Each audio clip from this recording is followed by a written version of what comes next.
Sud Radio Découverte Tourisme, Stéphane Zeremeta. Bonjour mon cher Stéphane. Bonjour Maxime.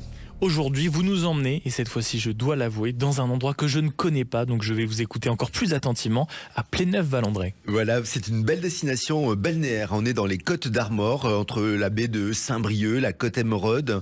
Bon, ça se visite un peu à toutes les saisons. Quand on est à Pléneuf-Valandré, dans une optique de tourisme durable, donc on va s'y rendre en TGV jusqu'à Saint-Brieuc. On pourra prendre le bus qui va nous déposer au cœur de la station. Puis sur place, voilà, on est à pied, on est en vélo, c'est vraiment sympathique. Quand on arrive, d'ailleurs, on voit tout de suite le port de Daouette.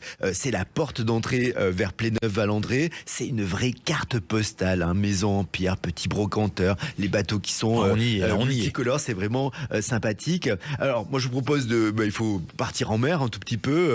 Pourquoi pas à bord de la Pauline. Là, on va découvrir la baie, avoir un petit aperçu comme ça depuis la mer par de la station qui est absolument charmante. Et puis aussi, en poursuivant notre chemin, on va voir l'oratoire de Notre-Dame de la Garde. Là, elle veille sur les marins du port. Bon, et depuis là, on a une vue absolument splendide. On continue naturellement avec une très belle balade en bord de mer. Oui, on est en extérieur, il fait bon, ça va nous faire du bien. On va continuer le long du GR34. On va passer devant le corps de garde de la Guette, qui a été construit en 1745. Alors, à l'époque, il pouvait accueillir jusqu'à 20 hommes en garnison. On va aussi après s'arrêter à la plage de L'Anse du Pissot.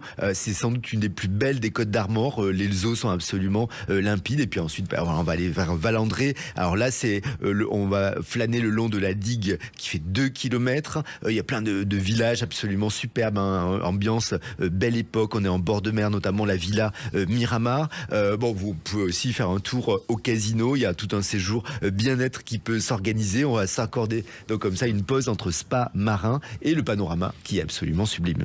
Et ensuite, une fois qu'on est bien, on poursuit, on fait une petite promenade et on continue jusqu'à Verdelais, qui est ce qu'on appelle le caillou dans la botte. Absolument, c'est un petit caillou qui est dans l'eau. Au-dessus, on raconte que c'est Gargantua qui, gêné par un caillou dans sa botte lors d'une promenade, l'aurait envoyé valser au large, donna en naissance au fameux Verdelais. En fait, c'est un petit îlot pyramidal qui a avant tout une réserve d'oiseaux marins. Au port de Piégu, il y a plusieurs activités nautiques comme le kayak, le catamaran, le paddle, le surf qui sont proposés. Alors bien sûr, quand c'est en saison, c'est plus agréable. Et pour ceux qui préfèrent une balade plus tranquille, on peut aller du côté du parc de la Mirotée. Il y a une collection d'arbres absolument remarquable. Et puis pour garder les pieds sur terre, il y a de la randonnée à faire dans le point. Les points de départ se trouvent toujours un peu en hauteur dans le bourg de Pléneuf. Ça grimpe un peu, mais les paysages valent vraiment la peine. Et puis, il y a aussi, puisqu'on parle de balade, les fameux sentiers là-bas qui sont reconnus. Absolument, la station en fait nous propose 6 boucles balisées. On est entre ville, campagne, le fameux GR34 dont on parlait. Les balisages ont été réalisés en priorité pour que la nature sauvage bretonne soit conservée. Moi aussi pour assurer notre sécurité.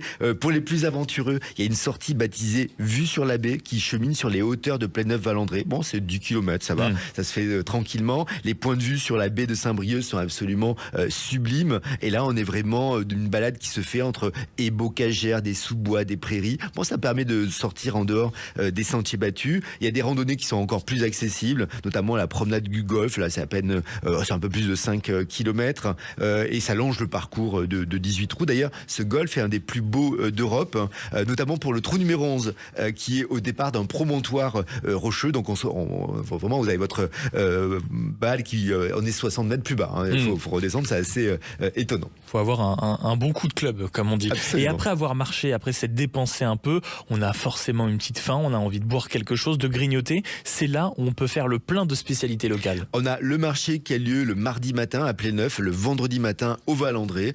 C'est là où on va faire le plein des victuailles avant de partir en randonnée, des crêpes, des galettes, typiquement bretonnes, un bon kunaman, pourquoi pas, de très bons fromages aussi de brebis qui vont nous ravigorer. Puis Pléneuf-Valandré, c'est une station assez chill, assez tranquille. On va toujours prendre plaisir à s'attabler à une terrasse, déguster une glace sur le bord de mer. C'est un peu la Dolce Vita à la bretonne. Mais une fois qu'on a repris, on va dire, un peu de force, un peu d'énergie, on doit on doit terminer par le hameau de la ville Berneuf. Alors on va y aller pour découvrir sa sublime plage, mais aussi ses vignes de Terre-Neuvasse. En fait, les premières vendanges ont été réalisées à l'automne dernier.